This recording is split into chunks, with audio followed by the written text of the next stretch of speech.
Bom, vamos lá. Dando continuidade na nossa conversa sobre intuição, destino, e a gente está numa parte bem prática dessa conversa, que é uns instrumentos, né? Essa parte está sendo o professor ao som, que a gente entendendo a nossa existência basicamente vibracional, né? E o que influencia os mantras, inclusive nessa quarta, não percam que vai ser uma meditação com um mantra um dos mais bonitos da tradição da Kundalini Yoga. Vai ser uma meditação muito, acredito, muito uma frequência muito elevada, é um mantra muito bonito, é uma meditação muito tranquila. E a gente entrar um pouco nessa linha dos mantras, a gente tinha parado, né? A gente estava bastante envolvido com as guiadas. Agora voltar um pouco no mantra, que é o nosso tema, né? O nosso momento que a gente está falando agora, da importância do som, da utilização do som. E duas ferramentas que a gente vai ver agora. Uma é os mantras, que não vai ser hoje, vai ser semana que vem, e o que a gente vai ver hoje é a respiração, né? O quanto o papel da respiração ela é fundamental para equilibrar todo esse sistema, né? Esse sistema autossensorial, sistema nervoso, glandular, né? Qual é o papel da respiração consciente, né? Claro, respiração todo mundo respira se não morre, a respiração consciente dentro da estrutura do yoga e principalmente na construção desse papel de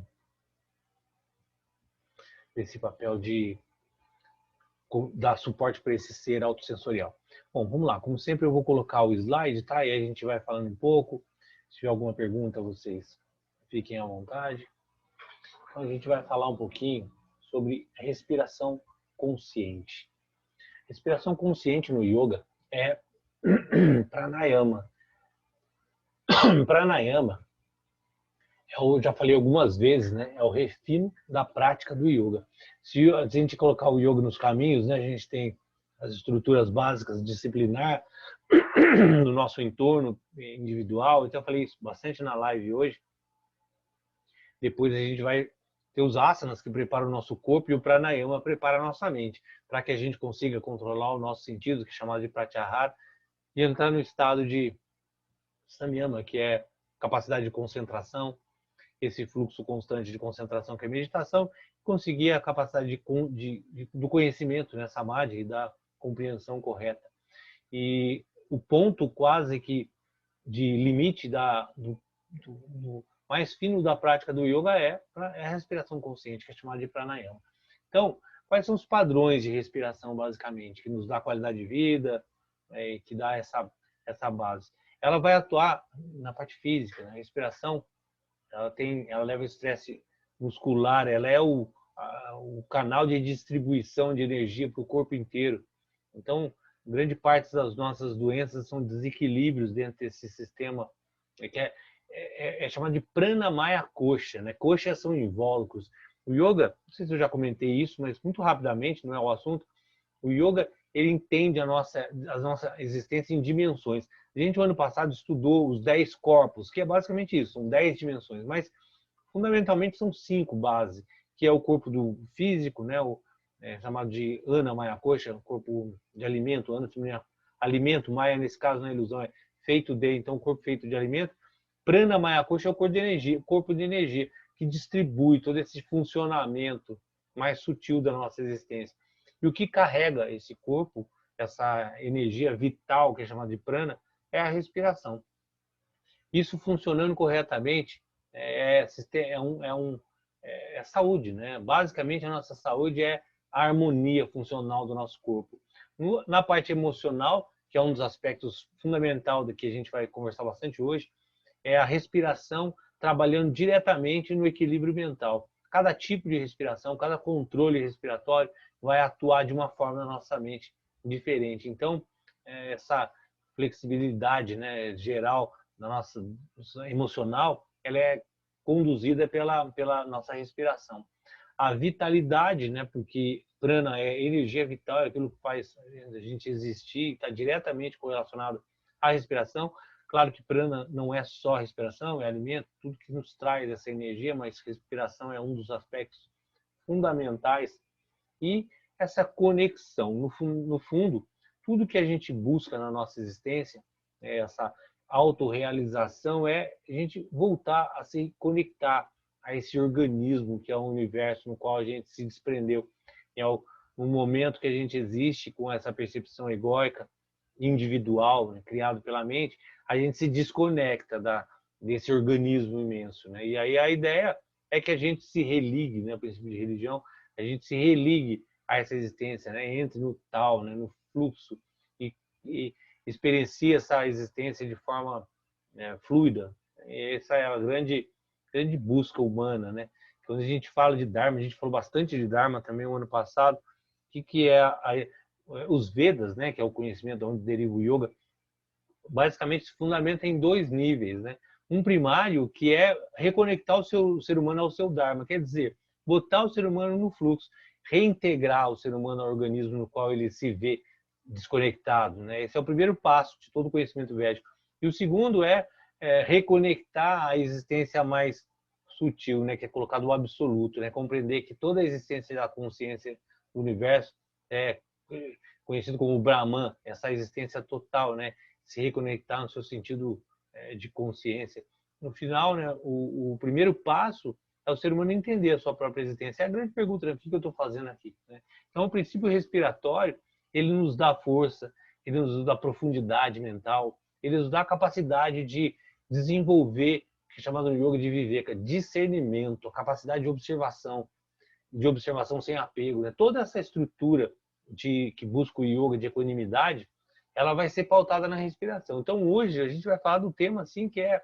Claro que esse tema se desdobra por muito, né? Seria várias aulas, talvez, né? Um curso só para isso, mas a gente vai falar um pouco mais, um pouco de uma geral sobre o aspecto da respiração. Bom, o que é pranayama? Prana significa energia vital, mas a tradução de prana é respiração. Yama, extensão, controle. Então, pranayama basicamente é o controle da respiração, essa ciência da respiração. Depois foi atribuída à prana a energia vital, e aí vem todo o aspecto de energia nesse contexto. Mas, basicamente, pranayama é respiração consciente. A gente respira, querendo ou não, né, para existir. Usar essa ferramenta é um dos únicos sistemas autônomos que a gente pode alterar, é a respiração. E através da respiração eu posso alterar vários outros. A gente experienciou isso no pranayama que a gente fez na sexta, né, que era através do pulso, sincronizar a respiração com a pulsação. E aí você treinando isso, você pode inverter, né, e alterar a pulsação através da respiração. Através do controle da respiração, a gente atua no sistema simpático, parasimpático, na verdade no sistema parasimpático, que atua no simpático, que é desarmar toda essa estrutura de prontidão que a gente fica no sistema simpático. Então, o que a gente vai ver, né? A mente, ela segue a respiração, como está colocado aí. A chave para controlar a mente está no controle respiratório. O que a gente pode controlar? E é isso que a gente vai conversar um pouco hoje. O que a gente controla da respiração consciente? Primeiro, frequência, segmentação, retenção e proporção. Esses são as quatro áreas da respiração que a gente pode controlar, e a gente vai ver cada uma delas e vai ver um pouquinho dos benefícios que traz cada um desses controles. Primeiro, a gente vai falar de frequência. Frequência são os ciclos respiratórios. O ciclo é eu inspiro e expiro. Na verdade, o yoga entende, a gente até viu acho que no pranayama, não lembro. O ciclo respiratório no yoga é entendido com 4 fases. Eu inspiro, retenho, expiro e retenho. Então, são 4 movimentos. Inspira, retém, expira, retém. Mas, basicamente, o ciclo é inspira e expira. Esse ciclo de inspirar e expirar, a frequência é contada, a gente mais ou menos em média, vai ser de 12, 14 a 20, a 26 talvez seja uma frequência natural, que em média vão dar 15 respirações por minuto. Vou fazer uma colocação que é mais ilustrativa, né? No yoga é muito correlacionado o tempo de vida ao número de respirações. Inclusive fez uma análise até dos animais que respiram menos vivem mais. Porque é meio como se fosse uma pilha, né? Você tem uma pilha que tem energia. E aí você vai gastando, acabou a pilha, acabou a sua vida. Então, na medida que eu mantenho mais esse prana, né? Controlo mais esse fluxo de prana, eu tenho uma existência mais longa. Então, quanto mais rápido eu respiro, menos tempo de vida. Quanto mais devagar, mais tempo de vida. Isso é uma coisa muito do yoga, né? Relacionado à respiração, ao tempo de vida. A gente respira mais ou menos, em média, 15 respirações por minuto. Nas práticas, não sei se vocês notam, eu lembro, sempre eu comento, tentar uma respiração 5 segundos inspira, 5 segundos expira, independente da condição do exercício, que é muito difícil, claro, mas é buscar reduzir a respiração o máximo possível. O que acontece, né? Quando você está em uma atividade física intensa, o corpo começa a pedir respiração pela boca, quer dizer que você já está passando do limite. A respiração, pelo menos no yoga, deve ser sempre pelo nariz. Quando você respira pela boca, é porque você não está conseguindo manter. Então já é uma medida, né, que está passando do limite. E a ideia do yoga é atrelar as posturas, a consciência respiratória e consciência na postura. Vocês já experienciaram isso. Está fazendo um asana, né?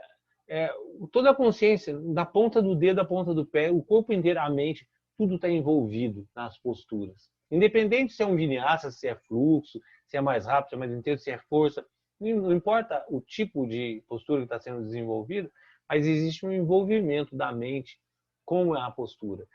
Quando você tem uma prática bem consistente de yoga, né, além de trazer um bem-estar físico, traz esse nível de concentração mental, que você provavelmente não pensou em nada durante a prática. Então, essa capacidade de levar a mente em concentração da prática, do movimento, do asana, na construção do asana, está muito correlacionada ao nível respiratório. Então, na medida que você consegue manter uma respiração mais profunda, você está conseguindo manter uma profundidade mental também, uma capacidade de observação, de integração com a prática muito maior. Então, tentar manter a respiração, primeiro que isso desenvolve uma capacidade pulmonar, né, física, muito mais avançada do que você ficar respirando rápido. Segundo, que traz esse nível de concentração na prática. Então, em toda a prática, tentar o máximo possível esse nível de 5 segundos inspira, 5 segundos expira, que é inclusive o tempo das permanências. Quando a gente fala uma permanência média entre 3 a 5 respirações, que vai dar os seus 30 a 50 segundos, né, uma permanência razoável numa postura. Então, conseguir levar essa frequência, diminuir essa frequência, né, naturalmente vai diminuir o controle mental, o controle dos vritis, né, do yoga, das flutuações mentais. E conseguir controlar a frequência é fundamental para evitar inúmeros problemas na vida. Você ter a capacidade de diminuir a sua frequência respiratória consciente, isso naturalmente vai levar a um estado de equilíbrio e equanimidade, o que traz a possibilidade de observação. Isso até fisicamente, né, a parte do lobo frontal, que é o discernimento, quando você está em atitude de estresse, diminui essa capacidade de discernimento. Por isso a gente faz bobagem, né, e não pensa no que está fazendo quando está nervoso, ou está ansioso, ou está muito agitado. Porque diminui. Então, o que é a ideia da respiração? Diminuir a frequência. Você vai diminuir para poder gerar de novo, desativar esse sistema de estresse, de atenção, para que você volte a ter capacidade de discernimento, de observação. Então, imagina a quantidade de bobagem que é evitada com o simples fato de conseguir diminuir a frequência respiratória. Então, alguns exemplos. Quem quiser, eu posso até passar depois lá no grupo uma tabela com mais efeitos da frequência respiratória. Eu vou dar 3 exemplos só, que é bem para ilustrar essa conversa que a gente está tendo. Então, 15, se você medir agora aí quantas respirações você está tendo em 1 minuto, vai ser na média aí dos seus 15, um pouco mais talvez.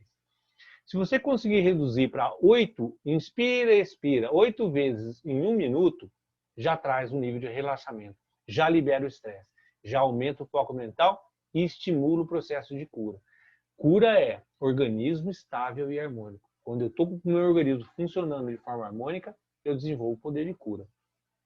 E ativo o sistema nervoso parasimpático, que é fundamental. O sistema simpático, né, eu acho que todo mundo sabe, mas enfim, o sistema simpático é o que nos prepara para a luta e fuga, libera a nossa condição de correr, de lutar. Então, que vai diminuir o nosso sistema reprodutivo, tirar nosso sistema imunológico, vai tirar do nosso sistema de discernimento. Toda a energia usada no corpo vai voltar para a gente preparar o nosso corpo para correr ou lutar. Por isso que dá os colapsos, né, de crise do pânico, porque você fica preparado para correr e lutar, só não tem com quem lutar. A gente cria uma ideia de um perigo na vida, né? Não ser bonito, não ser aceito, não ter dinheiro, não ter, enfim, todas as ideias que a gente cria de problema, isso gera um preparo do organismo, né? Esse estresse, bom, é uma emoção útil, e só que não tem como que, então gera os colapsos que vão dar crise de pânico, o estresse, a ansiedade que passa a não ser mais útil. Todo esse sistema, ele é ativado pelo sistema simpático. Quando você não tem essa capacidade e continua, e naturalmente a respiração aumenta para oxigenar mais o cérebro, fica mais rápido e mais curta. Se você não tem essa percepção de que você está nesse sistema ligado e não desliga, vai gerar vários problemas, ainda mais durante um período mais longo de tempo. Então, ativar o sistema parasimpático, que desativa isso, é sim, de fundamental importância. Como é que eu ativo isso? Trazendo a minha respiração para uma frequência mais baixa. Então, percebe assim, os inúmeros benefícios da respiração consciente. A capacidade de controle da respiração é o ponto fundamental de todo o yoga. Então, se você conseguir diminuir a sua respiração para 8 ciclos por minuto, você já consegue ativar o seu sistema parasimpático, que vai desligar todo esse preparo que o corpo está, né, para luta e fuga, né, para esse sistema de estresse. Então, já libera o estresse, já aumenta o foco, já estimula a cura, já ativa. O simples fato de você reduzir a sua respiração para 8 ciclos por segundo. 4 ciclos por segundo já é um sistema de meditação. Então, não sei se vocês reparam, né, mas sempre quando a gente está fazendo meditação guiada ou outro tipo de meditação, o primeiro passo é a respiração. Você trazer a mente para a respiração e diminuir o ritmo respiratório. Se você diminui a respiração, fisicamente você já altera o seu estado mental. Não tem como você estar respirando lento em 4 ciclos e a sua mente está agitada e você está no estado de estresse. É diretamente relacionado. Então, se você conseguiu trazer a sua mente para 4 ciclos por minuto, você já entra no estado de preparo meditativo, já está favorecendo o estado meditativo já. Então, uma das técnicas meditativas basicamente é usar a respiração como guia, né? O fato de você trazer atenção para a respiração já acalma a sua mente. Vai diminuindo. E usa aquela respiração completa do yoga, que é parte alta, média, barriga para fora, parte baixa, barriga para dentro, parte média, contrai o tórax. Esse movimento respiratório da respiração completa, o simples fato de já trazer atenção e dar essa profundidade na respiração, já vai diminuir o ciclo, já vai trazer a mente para o estado meditativo. Então, treinamento, né? No final isso tudo que a gente está falando, que eu estou falando, não é amanhã, né? Não vai dar o controle, diminuir a respiração, resolver o problema. É um treino, né? É o famoso treino aí. É a prática diária, é o sadhana, faz parte do sadhana. Então, o pranayama, ele é a respiração consciente, ele é o ponto fundamental de toda essa estrutura da prática. E é treinando, né? Na hora que você consegue gerar essa possibilidade de diminuir o fluxo, de controlar a sua frequência já de uma forma natural. E aí eu coloquei a respiração de cura, que é a respiração de 1 minuto, que a gente vai fazer na sexta-feira. Na sexta-feira a gente vai ter 2 pranayamas e um vai ser esse. A gente vai fazer um que conduz a esse, que é a respiração de cura, que é a respiração de 1 minuto. Não é fácil, a gente vai fazer o que for possível, claro, cada um dentro da sua capacidade, não é uma competição, né? É um treinamento, e se não for 20, é 10, é 15, é 8, o que for possível, mas conseguir levar a esse nível de 1 ciclo por minuto, de uma respiração de 1 minuto, que é 20 segundos inspira e 20 segundos retém, 20 segundos expira, é a respiração tida como uma respiração de cura. Você fez isso, você está equilibrado, você está bem, né? O seu corpo está bem, e aí desenvolve os mais profundos estados mentais, né? De controle de medo, ansiedade, intuição, etc. Inclusive, o equilíbrio dos hemisférios, né? Direito e esquerdo, relacionado a mais sensibilidade, mais ação, mais racionalidade, mais emoção, enfim. O equilíbrio disso vai estar muito fundamentado nesse nível de respiração segmentada de 1 minuto. 20 segundos inspira, 20 retém, 20 expira. Isso a gente falou de frequência. Agora a gente vai falar de segmentação. Segmentação significa respirar em partes, dividir a inspiração e a expiração em partes iguais. Isso é muito importante, tá? A segmentação é você inspira, expira. Quando a gente está cantando mantra, trabalha exatamente esse princípio de segmentação. Aquele mantra Satanama, né, que a gente já fez, ou Ramadasa, Sasei Sohang, é um mantra de 8 partes. Então, o que a gente está fazendo? Construindo, além do aspecto vibracional do mantra, construindo uma respiração segmentada em partes iguais. Então, uma das coisas que tem que ter bastante atenção quando está cantando um mantra ou está fazendo simplesmente uma respiração segmentada, é que quando você começa da primeira, às vezes, 8 segmentos, a primeira a 8 já é um segmento diferente. Então, está atento de manter o mesmo segmento em todas as parcelas da respiração. Isso vai ativar o cérebro, o sistema central, glandular, que é o que a gente viu, né, que é o ser autossensorial, né, esse sistema da hipófise, do sistema glandular, todo esse hipotálamo, todo esse conjunto que nos dá essa capacidade de sensação, né, distribuir, controlar nossas sensações, emoções, né, estabilizar o nosso sistema. Né. Essa é uma respiração que trabalha exatamente isso. Então, alguns exemplos. Inspire em 4 partes, quer dizer, 4 partes iguais. E expire em uma parte só. A gente já fez várias meditações que trabalham respirações segmentadas, vocês devem lembrar. E expire em uma só. Isso traz um aspecto curativo, energização e elevação da nossa frequência. 4 partes inspirando, 4 partes expirando. Clareza, vigilância, mantenha a mente estável, no estado de vigília e aciona o sistema glandular. 8 partes inspira, 8 partes expira. Absolutamente calmante. Uma das meditações contra estresse é exatamente usando esse princípio respiratório. Respire em 8 partes, expire em 8 partes, inspire em 8 partes, expire em 8 partes. Só aí já vai trazer um sistema de acalmamento e de foco, de centramento. Então, são técnicas que, treinando e absorvendo essa ideia de uma forma clara, ajuda muito no nosso dia a dia. Hoje a gente está falando de uma aula de filosofia, mas é basicamente uma aula de prática, porque a gente está falando de um sistema absolutamente prático. Entender isso respirou em 8 partes iguais, respirou em 8 partes iguais, você já traz um sistema de calma e foco. Eu preciso me acalmar, eu preciso manter clareza, ainda mais nesse momento que a gente está vivendo aí, absolutamente de insegurança, de instabilidade. Ter o controle sobre a respiração passa a ser uma das principais ferramentas, talvez, desse momento que a gente está vivendo. 4 partes inspira, 8 partes expira. Absolutamente calmante, desbloqueia e traz conexão.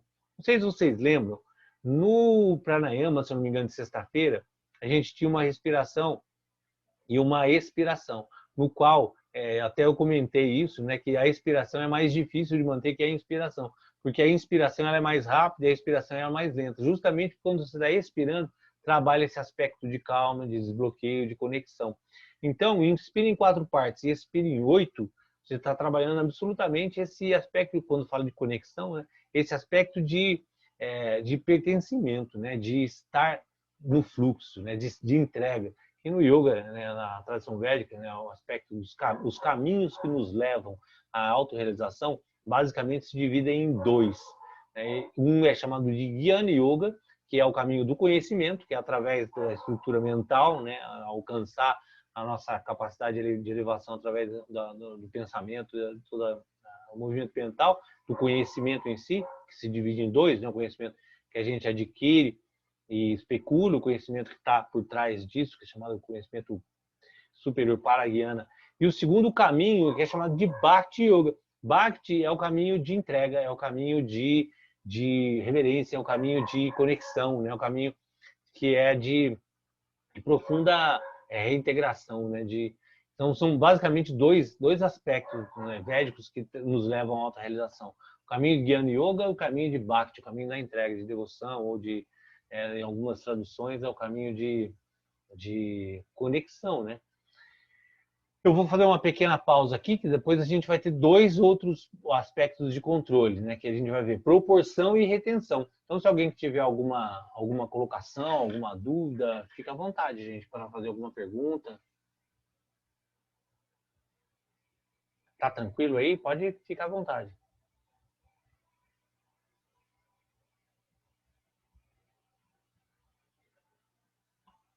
Tranquilo?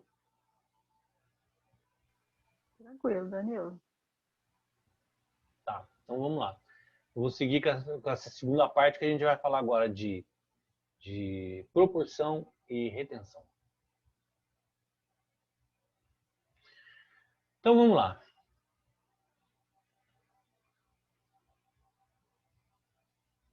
Proporção. Proporção, a gente pode produzir diferentes efeitos. Quando a gente dá a ênfase na inspiração, a gente está trabalhando o sistema simpático, que aumenta o batimento cardíaco e que aumenta a pressão sanguínea, estado de alerta e no estímulo. Aí está bem aquele ponto que a gente trabalhou no pranayama, né? A dificuldade de manter o mesmo padrão na expiração do que na inspiração. Porque inspiração ela vai ativar, é o simpático, é botar em alerta, aumenta o nosso batimento, todo o sistema de nos colocar em alerta, de estimulação. E expiração trabalha o oposto, que é justamente o parasimpático, o diminuimento do batimento cardíaco, o relaxamento, o sistema digestivo, promove o princípio de eliminação, né? E aí está bem colocado no texto, né? Tanto física quanto emocional. Um dos pontos importantes de entender no pranayama é entender que a expiração é sempre, no mínimo, o dobro da inspiração, para se tornar uma respiração consciente. Claro que em alguns casos pode ser igual em alguns momentos específicos, mas basicamente uma respiração muito simples, que a gente usou também, não me lembro aonde, acho que foi no pranayama de sexta, se não me engano, que é a proporção que a gente vai ver de 1-0-2-0. Foi na sexta-feira, se não me engano, né? 1-0-2-0 significa dos 4 ciclos respiratórios, inspira, retém, inspire um tempo, não retém 0, expire em 2 tempos, não retém 0. Essa é uma respiração básica. Inspire em um tempo e expire em 2. Até porque, quando eu expiro, eu estou eliminando todos os nossos... A respiração é um processo de alimentação de energia das células, mas também de limpeza. Então, eu inspiro e expiro CO2, né? Estou limpando todo o sistema. Então, eu limpo mais do que eu inspiro e expiro o dobro do tempo limpando, trazendo todo esse aspecto de promovendo a eliminação de todo o sistema. E ela é física e ela é emocional. Uma coisa legal de entender, quando a gente faz uma prática de flexibilidade, quando a gente faz uma prática de yoga que trabalha muscular, mas não é flexibilidade muscular, não é simplesmente o fato de colocar o pé na cabeça ou qualquer coisa do gênero. É trabalhar a flexibilidade do sistema. Nós somos um sistema. Essa visão de individualidade que a gente gera, de desconexão, ela é muito profunda, porque essa identificação que a gente tem com o corpo, né, no qual a gente acha que a gente é a nossa mente, a gente é o nosso corpo, e aí gera toda essa identificação profunda de dor, de desequilíbrio, com o sistema no qual a gente interage com o mundo, e a gente perde a correlação básica de que o universo inteiro é um organismo, né? Esse é um ponto, e a gente perde principalmente a própria conexão de que o meu sistema no qual eu estou identificado é um sistema só, né? Ele não tem... É uma coisa muito louca, né? Que é a nossa visão ocidental moderna, né? Fracionar para entender. Qualquer coisa que você queira entender, o que a gente faz? A gente fraciona, separa tudo, né? Analisa por partes e depois reagrupa para entender aquele contexto. O que é um computador? Eu vou abrir ele, se eu quiser me aprofundar no computador, estudar parte a parte para depois entender o contexto todo. E é isso que a gente faz com a vida, né? A gente analisa as frações, né, e depois tenta entender um todo baseado em partes. E é muito complicado, porque a gente perde sempre a ideia do todo. Então, eu estou falando tudo isso por quê? Porque eu não sou flexível porque eu coloco a mão no chão. Eu sou flexível porque eu sou um sistema flexível ou não. Então, eu trabalho através do mais grosseiro, e aí essa percepção de dimensão ela é muito bacana, porque quando você entende que você tem dimensões, você vai começando de sempre do grosseiro para o sutil. Então, o que a gente faz? Primeiro trabalha o aspecto mais grosseiro da existência, nosso corpo, músculo, a nossa percepção menos sutil da existência, e aí vai refinando. Isso é em tudo, percebe? Não tem como chegar para uma pessoa, é um exemplo bem triste, mas real, né? Você pega uma pessoa lá na Cracolândia, está usando droga, está num nível bem grosso da existência, bem denso da existência, com todos os seus aspectos.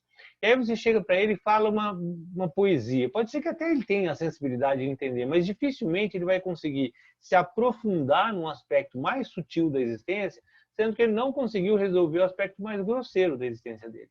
A gente vê isso muito, é muito comum, né? Falar que aquela pessoa é grossa, né? Aquela pessoa ela é bruta. Por quê? Porque ela está apegada a um aspecto mais grosseiro da existência. E aí, se você chegar para aquela pessoa e falar algo mais sutil, não entra na cabeça dela, não há compreensão daquilo que você está falando. Isso é muito comum ver na música, eu até já citei isso já. Por que músicas simples são mais tem mais um alcance maior e as pessoas compram mais? Você pega uma música que tem 3 acordes e a letra é basicamente muito simples e todo mundo gosta, vende horrores, o cara é o grande artista. E você pega uma música, um jazz ou uma música de uma orquestra, ela tem menos acessibilidade ao público. Por quê? Porque a complexidade da música é muito maior. A compreensão do cérebro entender aquele sistema complexo é mais difícil, então ele se afasta.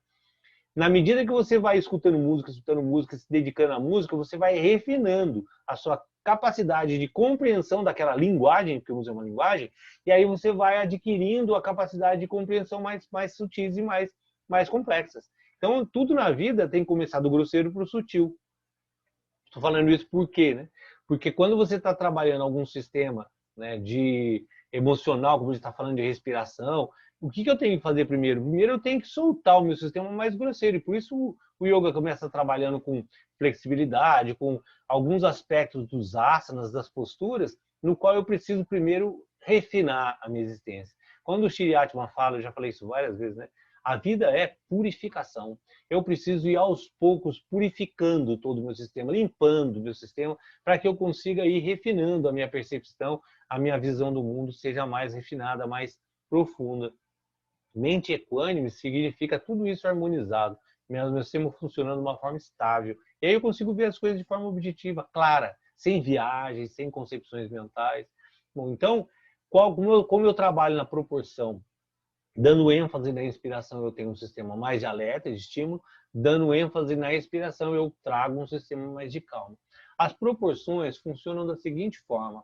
4 aspectos respiratórios. Inspira, retém, expira, retém. No yoga é chamado Puraka, né? A inspiração, Reshaka, a expiração, e Kumbhaka, a retenção. Em muitas literaturas do yoga vai se colocar Kumbhaka como sinônimo de pranayama. Porque o que se busca no final, eu já citei isso, mas é bem legal entender, esse momento de parada, de estabilidade mental. O que acontece? Eu estou inspirando, eu estou ativando, a gente acabou de ver. Eu trabalho no aspecto mais de ativação, de motivação, de expirando, eu estou acalmando. Quando eu não estou nem inspirando, nem expirando, o que eu estou fazendo? Eu estou estabelecendo uma pausa, que é o que busca o yoga. Estabelecer esse princípio de Chitta Vritti, né? Chitta é consciência, Vritti é flutuação, Nirodha é cessar. Cessar as flutuações da mente. Como é que eu cesso? No momento onde eu paro a respiração. E o Osho, né, eu já citei isso também, mas não curto muito o Osho, mas ele fala uma frase que eu acho linda. Deus está entre a inspiração e a expiração. É exatamente essa colocação. Né? Onde está Deus? Onde eu paro a minha viagem, onde eu me conecto, reconecto novamente, sem estar viajando, sem estar com flutuações, com movimentos mentais. E eu consigo isso entre a inspiração e a expiração. É um movimento de intervalo. E se eu identificar isso, é onde para o tempo, onde não existe mais sequência, onde não existe o fluir da existência, onde está parado. É encontrar esse vazio na existência, shunya, esse espaço na existência. Você pega um planeta e pega outro, tem um espaço, um nada entre uma coisa e outra. Eu encontro isso na minha mente quando eu estou num momento de intervalo entre uma respiração e outra. E o que eu faço, então? Isso no Yoga Sutra é muito bacana. Né? Começa a falar uma coisa, começa a falar outra, o tempo não me ajuda. Mas, enfim, só para não deixar no ar, é que vai puxando as coisas muito... No capítulo 3 do Yoga Sutra, que fala sobre os vibhutis, né? Os poderes adquiridos com a prática do yoga, os poderes, né? O resultado da prática do yoga, né? O comecinho ele vai falar uma palavra que é parinama. Parinama significa transformação. O que acontece? A prática do yoga ela vai levando a capacidade de você transformando esse suporte que é o nosso corpo e da consciência. A forma como a gente vai entendendo o mundo vai se refinando. Tudo isso que eu estou falando. O grosseiro para o sutil vai trabalhando esse refino da consciência. Chega uma hora, né, como de criança, já falei isso um monte de vezes, né, de criança para adolescente para adulto, criança vê o mundo de um jeito, adolescente de outro, adulto de outro. O que acontece? Existe uma transformação no equipamento, no veículo, no sistema e na consciência. E aí experiencia o mundo de forma diferente. Esse parinama, ele é resultado da prática do yoga. Então você vai praticando, você vai chegando a esses parinamas. E são 3 básicos, 3 transformações fundamentais. Uma, que é a identificação desse momento de parada mental. O segundo é a compreensão primeiro você tem que identificar que existe uma parada e outra. Né? Se não me engano é chamado de... Não me lembro do nome em sânscrito agora. O segundo é Samadhi Parinama, que é quando você consegue ficar. Primeiro eu sei que existe um intervalo entre uma respiração e outra, né? que é Kumbhaka. Segundo, eu identifico isso. Né? Eu sei esse espaço e consigo entrar nesse espaço. E aí eu consigo o que chama Nirodha Parinama. Nirodha é sensação. Eu fico nesse espaço. E aí é Ekagrata. 100 segundos. É 100 2. É um só. Eu fico parado ali. E como é que eu treino para chegar nesse espaço, né, de parada mental? É na retenção. Então o que eu faço? Eu inspiro, retenho, expiro, retenho. A retenção sem ar é mais difícil de experienciar isso. Né? Na hora que eu vou conseguindo aumentar essa capacidade de retenção, e aí sempre no nível do conforto, esse treino não é um treino que você faz e vai fazendo retenções loucas, não é, é o mais difícil da prática do yoga. Então, sempre o pranayama é feito no conforto, né? E até o organismo vai pedir, né? Faltar CO2, ele vai pedir para expirar, não ultrapasse o limite, sempre faça na linha do conforto. Mas na medida que vai se treinando esse aspecto, o que vai conseguindo? Manter essa retenção com um tempo maior e ficar a mente parada ali, né? Até o momento que você acha esse espaço e fica lá. Esse é um dos pontos bem importantes do pranayama, né? Esse treinamento em si. Mas as proporções básicas para a gente entender é esse aspecto da 1, 0, 2, 0, a gente já fez. Inspire em um tempo, não retém, expire em 2 tempos, não retém. Adota um padrão. 5 segundos, inspire em 5 segundos, não retém. Expire em 10 segundos, não retém. 1, 2, 3, 0. Inspire em 5 segundos, retenho 10 segundos, expire em 15, não retém. Esses são 2 padrões bem básicos, né, para treinar esse nível de levar a uma redução de ansiedade. Estou ansioso, estou nervoso, respire em um tempo, expire em 2. Básico, guarda isso. Respire em um tempo, expire em 2. No mesmo. Se é 5 é 10, se é 8 é 16, se é 4 é 8. Né? Tenta manter esses padrões. Isso é importante na respiração consciente, no pranayama. Mas eu estou ansioso, inspire um tempo, expire em 2. Inspire um tempo, expire em 2. Pelo menos faça isso uns 22 ciclos. Vai dar uns 4 minutos. Você vai retornar a uma qualidade mental já. Você está um pouco mais avançado, começa a trabalhar Kumbhaka. Inspire em 1. Se 5 segundos for muito, inspire em 3, retenho 6, expire em 9. E não retém. Por enquanto, não trabalhe retenção sem ar no pulmão, que é mais complicado. Outro padrão de proporção. Descontração. Quero provocar descontração. Inspire em um tempo, seja 3, 5, 10 segundos, qualquer métrica. Não retém. Expire em 3 tempos e não retém. Outro padrão para controlar os vrits, né, as flutuações que eu coloquei, as instabilidades produzindo o estado meditativo. Inspire um tempo, retenho 2 tempos, expire em 2 tempos. Percebe que eu estou trabalhando nenhuma com retenção com o pulmão vazio, que é mais difícil, né? Mas esses 3 padrões, na verdade são 4, eles trabalham bastante, de forma simples, uma qualidade meditativa, uma qualidade de estabilidade mental, uma forma muito simples e muito tranquila. O primeiro é aqui o básico, né? Inspire um tempo e expire em 2. E esse, para trazer a mente no estado meditativo, inspire um tempo. É até legal, o Paulo está aí na aula, é legal, Paulo, que é o nosso maior disciplinado nas quarentenas, né? Antes de começar uma meditação, trabalhar um pouco a respiração. 3 minutinhos antes da meditação, trazer um padrão respiratório, 1, 2, 0, ou esse 1, 2, 2, 0. Inspire em 5 segundos, retenho 10, expire em 10. Inspire 3 minutos, já naturalmente vai trazer a mente para o estado meditativo. Se vai fazer o sadhana de madrugada, de manhãzinha, né, antes do sol nascer, a mente já está no estado de calma, natural, né? Mas às vezes vai fazer a meditação de noite, de tarde, num momento mais de agitação, uma respiração dessa vai ajudar bastante a trazer a mente no estado de concentração para a respiração. E aí eu vou fazer uma pequena pausa, vocês façam uma colocação aí, quem quiser fazer alguma pergunta, fique à vontade, porque a gente vai entrar no último, que é a retenção, né? Que você falou, e é um ponto bem importante. Fica à vontade, gente, para fazer qualquer colocação.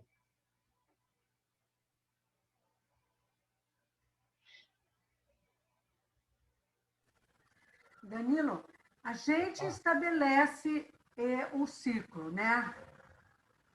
O tempo do ciclo, você está falando? Quando É, fala 1, 2, 0, qual tempo? a gente é que estabelece, né? Dentro da linha do conforto, se você vai fazer um É, padrão de 1, 0, 2, inspire em 5 segundos, expire em 10. Tá tranquilo? Beleza. Consegue aumentar? Aumenta. Não dá? Diminui. Mas você estabelece o nível de conforto aí que você achar que é razoável. ok, Principalmente na retenção, que é o que a gente vai ver agora.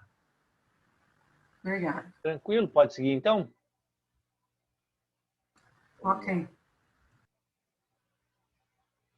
Retenção, que é chamado de Kumbhaka, que é quase que um sinônimo de pranayama. A retenção é, como eu coloquei, né, o ponto que se busca para manter a sua mente em estabilidade.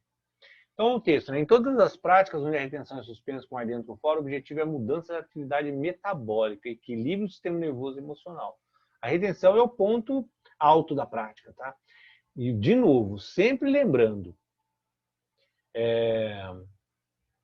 retenção, fazer no estado de conforto, nunca passar do limite, nunca passar do limite. Qualquer alteração de tontura, dor de cabeça, mal-estar, respira normal. Deve ser feito com regularidade e paciência, devagar e controlando. Então a retenção ele tem esse estado profundo de atuar no sistema nervoso e emocional, no equilíbrio desse sistema. O cérebro vai provocar a inspiração quando o nível de dióxido de carbono pedir, né, elevar, porque você está eliminando o dióxido de carbono, é um sistema de limpeza. Quando ele sentir que está precisando, ele vai, que é essa sensação que a gente tem de puxar o ar que fica desesperado. Tem dois aspectos nessa sensação. Um é a falta, é o nível de CO2 que aumenta e o corpo pede já para você se respirar. E o segundo é principalmente quando a gente está fazendo retenção sem ar. Sem ar traz instintamente, de forma instintiva, o medo da morte. Você está sem ar e retendo sem ar. Então, naturalmente, sua mente já vai pedir que você respire. Existe um sistema natural de criar esse desconforto e fazer com que você respire rápido. Principalmente, é muito mais comum na retenção sem ar. Então, o que que faz? Se você conseguir fazer várias respirações, ventilações completas, você elimina bastante CO2 e assim você consegue manter a respiração por mais tempo e com mais conforto. É treino, tá? Tudo isso que eu estou falando se resume em treino. E treino com paciência, regularidade e paciência. Nada se consegue da noite para o dia. Não existe mágica em nenhum ponto. Né? Não existe nada. Em qualquer ramo da vida, se você olhar, não tem mágica. Se você quer ser um bom profissional, tempo, paciência, estudo, treinamento. Se quer ser um bom atleta, um bom qualquer coisa que você queira fazer na vida, repetição, paciência, regularidade. Né? Não existe outra forma do ser humano trabalhar os padrões mentais ou qualquer padrão que não seja desse jeito. Então, eu vejo muita gente, às vezes, que entra no yoga. Né? Eu tive caso agora recente. A pessoa entra, tem um caso, claro, não vou falar nome, nada, mas tinha 2 filhos, tinha uma atividade de estresse, correria, dia a dia, um normal quase, normal entre aspas, na vida nossa. Ela falou assim, eu preciso fazer, eu quero entrar, não sei o quê. Mas se já nota que a pessoa já tem uma ansiedade num nível muito alto, que ela não consegue estabelecer paciência, regularidade, disciplina, ela quer entrar no yoga como se estivesse entrando numa farmácia, né? Entrar, comprar uma pílula, tomar e acabou a dor de cabeça e sair sem dor de cabeça. Não acontece. Aí você vai ver não dá 3 semanas, a pessoa sai, não passa nem na rua mais onde é o yoga, porque ela cria essa ansiedade de querer resolver o problema de hoje para amanhã. Não existe, não existe. Todo processo é um processo lento de treinamento, de disciplina e paciência. Então, quais são os benefícios da retenção? Recondicionamento gradual do sistema nervoso é o que trabalha mais esse aspecto do controle do sistema nervoso. Aqueles trabalhos que a gente faz da yoga, Kundalini Yoga, extensão de braço, trabalha muito o plexo braquial, ele é muito legal para o sistema nervoso. E o aspecto de retenção também. É um bom treinamento para controle do sistema nervoso. Com o ar dentro, pode aumentar a pressão sanguínea temporariamente. Com o ar fora, retenção sem ar, baixa a pressão, relaxa, mas tem esse aspecto emocional que gera esse desconforto da respiração sem ar. Com o ar dentro, impacta o sistema simpático e com o ar fora, o sistema parasimpático. Sempre lembre disso, porque crise de pânico, todos esses transtornos, eles são ativação do sistema simpático constante. Então, o que tem que se trabalhar é o ativamento do sistema parasimpático que desliga ele. Fazer o contrário, uma coisa bem problemática, principalmente para quem está passando algum tipo de transtorno. Desenvolve calma, o bom uso com o bom senso, se a gente tiver sob pressão. E principalmente experimentar o estado de Shunya. Shunya significa vazio. Shunya significa esse estado mental de conseguir levar a mente a essa mente parar não vai parar nunca, né? O funcionamento da mente é feito com movimento. Então, o que a gente faz é reduzir o movimento e trabalhar esse movimento de forma controlada. Mas Shunya seria esse estado de transcender um pouco essa vida normal nossa, né? Essa vida de agitação, é entrar num estado que é conhecido no yoga como sono sem sonho. Os estados mentais, já falei isso algumas vezes, mas vale repetir. Vigília, esse que a gente está agora. Aí você dorme, sonha, né? O sonho reconstrói uma realidade com as mesmas bases de informação que a gente está construindo essa agora, só que com um maior nível de liberdade. É uma compensação da nossa vida, então eu não consigo fazer algumas coisas durante a vigília, eu vou lá e sonho, né? Reconstruo uma realidade, realizo algumas coisas que eu não posso realizar, testo, né? Faço alguns experimentos com uma realidade um pouco mais liberta, que é o sono com sonho. Quando eu paro esse sistema inteiro, é o sono sem sonho. É o estado de Shunya, é o estado de aquietamento. Você não está em coma, né? Você simplesmente parou esse fluxo mental. E aí, o estado no yoga chamado de Turiya é você manter a consciência sobre todos esses estados. E aí a gente termina, então, eu coloquei aqui só um pequeno exemplo de alguns pranayamas que são clássicos do yoga. Como a gente está falando de respiração consciente, só para a gente ter uma passada aí sobre 9 respirações. Na verdade, a literatura de Hatha Yoga clássica vai colocar 8 pranayamas como pranayama, mas tem diversos, né? Tem inúmeros. Eu elenquei aqui 9, para a gente só ter uma ideia, basicamente, de 9 tipos de respiração que a gente pode usar, e a gente usa bastante nas nossas práticas, né? O Jai, que é uma contração da glote, para que a gente consiga uma extensão maior, principalmente quando está fazendo exercício. Quando você está fazendo exercício, uma atividade física mais intensa, como são vinyasa, a gente está fazendo uma prática um pouco mais intensa, que a respiração vai se alterar naturalmente, o Ujjayi é essa contração da glote que faz com que a gente mantenha o controle da respiração, mesmo numa atividade física mais intensa. Também é utilizado para manter a mente no estado de meditação. Quer dizer, na verdade, o controle, o fechamento da glote, ele faz com que o ar saia menos e aí você tem uma extensão muito maior. Você inspira de cura lá, né? Inspira em 20 segundos e expira em 40 segundos. Se vocês fizerem essa experiência, não dá tempo de fazer isso agora, mas se vocês fizerem essa experiência, tenta expirar em 40 segundos. É bem difícil. Se você não aplicar o Ujjayi, é quase que impossível. Porque daí o Ujjayi contrai, você vai soltando o ar como se fosse uma válvula, você vai soltando o ar no tempo que você quer e você tem a extensão controlada. Kapalabhati é aquela contração que a gente já fez, contração de todo o sistema respiratório, solta o ar com toda intensidade pelo nariz, a inspiração é passiva, solta o ar, inspira de forma passiva. Bástica, a gente vai fazer amanhã. Amanhã a gente vai ter uma prática de Hatha Yoga para o pulmão, uma série para o pulmão. Então a gente vai trabalhar bastante respiração, extensão, abertura, movimento, torção. Vai ser uma prática bem agradável, porque quando trabalha muito respiração, né, traz uma sensação bastante agradável. Bástrica é a mesma coisa que Kapalabhati, só que é fole, né? Bástrica é como se fosse uma respiração de fole. Você inspira, expira, expira, expira, que não é a de fogo, né? É uma... Todo o sistema contrai, solta o ar, inspira. Contrai, solta o ar, inspira. Contrai, solta o ar, inspira, como se fosse um fole. Surya Bedana e Chandra Bedana é aquelas respirações que a gente tampa na narina direita, inspira com a esquerda, acalma, tranquiliza. Respiração com a esquerda traz princípio de introversão, calma, estabilidade. Respira só com a direita, o contrário, extroversão, aquecimento, por isso Surya, né? Sol, Chandra, Lua. Esquerda esfria, acalma, direita esquenta, agita. Tampa a narina, inspira, expira com a narina, expira, expira com a outra. Na Dishodhana é a de limpeza. Você tampa uma narina, inspira com uma, tampa, expira com a outra, inspira e vai alternando as narinas, trabalha uma limpeza e principalmente limpeza e equilíbrio. Shitara e Sitari são aquelas que a gente faz com a boca, com a língua para fora, expira pelo nariz, inspira pela boca, expira pelo nariz. E elas trazem uma profunda saciedade e calma. Quem não tem geneticamente condições de fazer isso com a língua para fora, tem o Chitkari, que é fazendo entre os dentes. Inspira entre os dentes, expira pelo nariz. Para quem não consegue fazer aquele tubinho com a língua.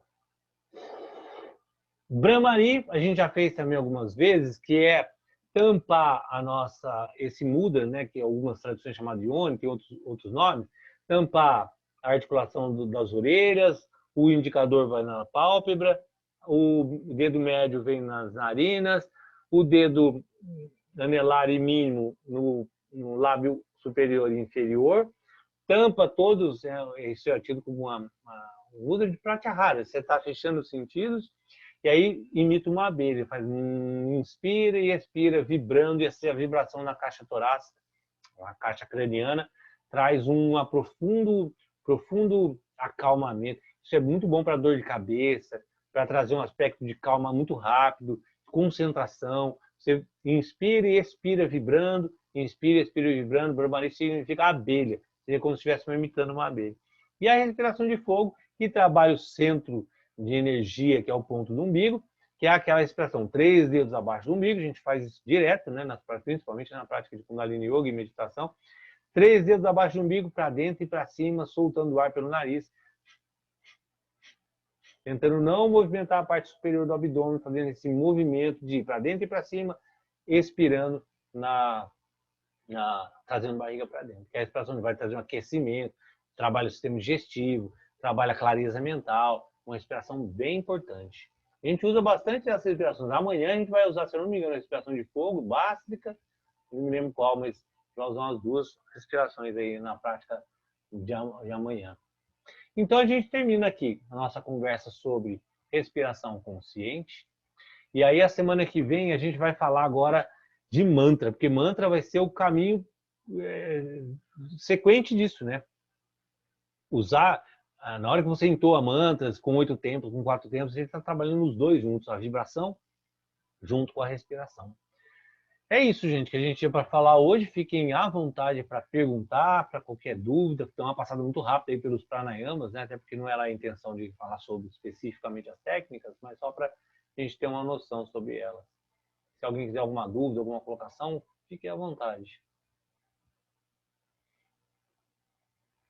Essa aula de hoje que é uma aula bem bacana em termos de prática, de compreender todas as possibilidades que a gente tem de trabalhar a nossa respiração. Danilo, quanto tempo você falou que a gente deve fazer antes da meditação? Então, o mínimo seria esse padrãozinho de 3 minutos. Se pegar um pranayama, fazer no mínimo ele 3 minutos, ele já vai ter um efeito já. Se você conseguir 4, melhor. Né? E aí a gente tem aqueles resultados que a gente trabalha na meditação de 7 minutos, 11 minutos. Aí vai, claro, tendo efeitos diferentes, ampliações. Mas para trazer a mente para um nível de calma antes da meditação, se você fizer um pranayama 3 minutos, já está de bom tamanho, já vai ajudar bastante. Então, começar a treinar, né? Treina aí. Famoso treina aí. Vou fazer hoje, antes da minha meditação. Ajuda bastante. Inclusive antes de dormir, né? Controle da respiração ajuda a vida, né? Na sua forma geral. Ezra, está numa posição de pergunta aí, fica à vontade. Estava mesmo. Valeu. Eu estava pensando na meditação com o mantra, você perde um pouco do controle, né, da respiração em si, né? Quer dizer, o mantra acaba ditando, de certa forma, né, a sua respiração.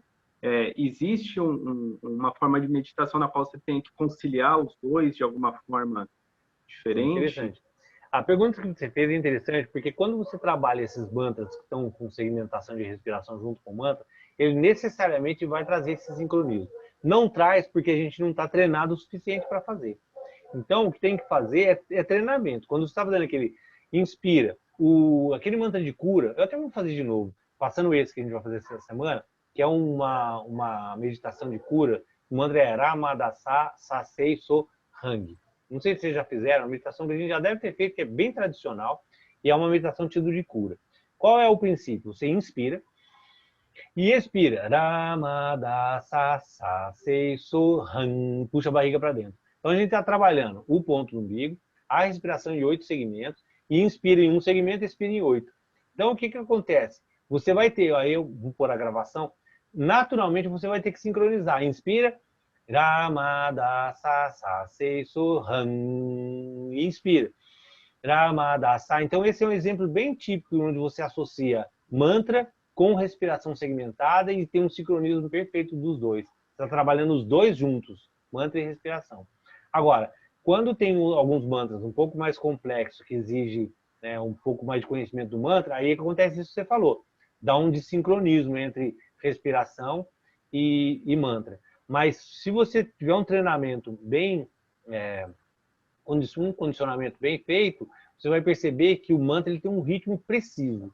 E aí, quando você entoa o mantra, você está dentro da respiração e dentro de um ritmo preciso, que é o que traz o resultado mais refinado da prática. Mas é questão de treinamento, né? E aí, a pronúncia correta, né? O movimento da língua interna, tudo isso é uma questão de treino, né? Tem um filme, eu não sei onde é que está isso, está lá no grupo do Face, se eu conseguir achar, até coloco no grupo, que são os caras entoando o Rig Veda. E eles entoando o Rig Veda assim, num ritmo preciso. E o cara fica 1 hora, são 4 pessoas entoando. 1 hora entoando mantra, uma precisão que você não tem noção, porque são as chandras, que são as métricas, né? Então, se você pegar determinadas estruturas de mantra, ele tem uma métrica só. E aí você vai 1 hora, aquela métrica. O cara não sai do ponto. É impressionante o nível de treinamento. Isso na Índia é muito comum, né? Que eles vão treinando as crianças, os brahmanes, vão treinando as crianças, e aí senta lá e a criança fica entoando até bater a métrica, o ritmo correto. E aí, naturalmente, a respiração vai sincronizar. Ah, legal, legal. Então, de modo geral, o mantra guia mesmo a respiração, né? Eles devem casar, né? Devem casar. Legal. E aí você já está trabalhando os dois aspectos de forma conjunta. Bacana. Esse a gente vai fazer, o Ramadasai, que é bem simples e é bem fácil de compreender esse sincronismo entre mantra, postura. E aí é tudo, né? Por isso que é chamado de Kriya, né? É o mantra, postura, respiração, é tudo, todo um conjunto de ações, né, sincronizados, que leva a mente a um estado mais profundo. Mais alguma colocação, pergunta? Fiquem à vontade, gente. Alguma dúvida sobre pranayama? Enfim. Eu fico aqui pensando que quando você canta uma música popular, né? E de repente você tem uma linha melódica que você tem que cantar ela inteira, porque senão você vai cortar a letra da música, né? Bom, respira, dádia, né? É muito parecido com isso, né? Da gente ter que respirar, não sei se na mesma proporção, né, do mantra, mas você vai ter que respirar, inspirar, para você fazer a letra daquela linha melódica inteira e depois respirar, né? Quem trabalha, você trabalha com música, de cantar, trabalha muito esse aspecto de respiração, controle respiratório, né? É base fundamental para que consiga determinados. E quanto mais complexa a música, mais controle você vai ter que ter de sistema respiratório, né? Afinal, a música ela tem essa condição de elevação que a gente tem, né, de normalmente escutar, porque ela trabalha exatamente isso. Eu tenho um cara, estou fazendo um curso sábado e o cara fez um comentário que eu achei, bom, preconceito meu, mas enfim, que ele se chama Sarra Yoga, ele estava contando uma linha do yoga que está usando funk para... E aquilo para mim soou de uma forma absolutamente tosca, mas sem preconceito, né? O que eu quero colocar aqui é o seguinte: cada estrutura melódica, rítmica ou de som, ela tem um propósito. Então, se eu sento para falar naquele manda Hare Krishna, Hare Krishna, Hare Krishna, Krishna Krishna, Hare Hare, eu estou buscando um propósito. E essa palavra, essa entoação, esse som, ele tem um fim, que vai me levar a um estado. Se eu sentar e ficar falando cadeira, cadeira, cadeira, cadeira, cadeira, cadeira, é outra busca. Então, não é um preconceito sobre a palavra ou sobre o sistema, ou qualquer que seja, mas é o final que está se buscando que é diferente. né? Então, se eu pego um mantra que fala vai até o chão e rebola e chão, chão, chão, quer dizer, aquilo que eu estou buscando é muito diferente de eu estar cantando uma outra palavra com outra entoação, com outro fim. Então, você colocou da música, né? Tem música que nos inspira ou não, que traz um estado ou não de alegria, ou enfim. Por quê? Porque a estrutura vibracional, sonora, respiratória, ela está levando a um condicionamento. Então, quando ele fala de usar funk para yoga, tudo bem, sem nenhum preconceito, mas o que se busca, às vezes, é diferente do que aquela estrutura vibracional, música, de letras, enfim. Não estou falando que é melhor, pior, nem é mais, nem é menos, mas simplesmente são estruturas diferentes. Está buscando coisas diferentes, né? Quando está se utilizando uma determinada estrutura musical. Isso é muito comum, né? Se você vai numa escola de samba e escuta um samba, o estado de espírito seu é um, se você vai ver uma orquestra de câmara tocando é outro, né? E não quer dizer que um seja melhor ou pior. São buscas diferentes, né? Aspectos diferentes que você está utilizando o som. E a tecnologia dos mantras, das estruturas respiratórias de pranayama, elas são construídas para buscar estados mentais diferentes, né? Então, seria assim, muito esquisito, né? Você pegar uma música qualquer e associar o yoga e pronto, e tá tudo certo. Não é bem por aí, não. E até o tipo, né? O ritmo, o tipo de Exatamente. música, a vibração, te leva para caminhos diferentes, né? Exatamente. Não combina, né? Mas esse não combina é exatamente essa busca distorcida, né? A palavra que você está usando, o ritmo que você está usando, não é para aquele fim que você está procurando, né? Não sei se ficou claro aí para vocês, mas você vê, o simples fato de dar ênfase à inspiração, eu estou atuando num sistema nervoso. O fato de eu estar inspirando mais, eu estou atuando em outro. O fato de eu ter uma proporção diferente da minha inspiração, eu tenho um resultado. Então, se eu pego um resultado como aquele lá, inspire um tempo, expire em 3, você está buscando calma mental e quero ficar agitado, percebe? É o que a Tamara falou, não combina, né? Não dá certo. Você está usando uma respiração para uma coisa e buscando outro fim, né? Não tem jeito. Por isso que é bacana o conhecimento, né? Porque senão você está usando uma estrutura, uma técnica ou uma ferramenta para atingir um fim que você está buscando outro. Aí não vai ter como, né? Vai ser bem mais complicado. Que é aquela coisa das narinas, né? Eu sempre brinco, mas você está à noite, acordou, acorda, normalmente quando você acorda à noite, o que você está? Sensação de calor. E aí você está agitado, perde o sono. Pode tampar a sua narina, que invariavelmente você está respirando mais com a narina direita, o que é natural, essa alternância, do que com a esquerda. Se você tampar a narina direita, inspirar e expirar durante um período, pelo menos aí uns 20 ciclos com a narina esquerda, você vai acalmar e vai voltar a dormir. Mas aí tem 2 pontos, né? A pessoa troca, né? E não tem o dinheiro de volta, porque daí errou, você vai agitar mais. E o outro é o ansioso, né? Aquele que tampa o nariz. Ah, não dá certo. Sabendo nem o que está fazendo. Então, mas invariavelmente, se você tampar com a narina direita e inspirar com calma, paciência, com a narina esquerda, ela vai estar mais bloqueada e ela desbloquear, naturalmente você não chegou no 24 e voltou a dormir de novo. E aí pode ligar para pedir o dia de volta, se fizer tudo correto, né?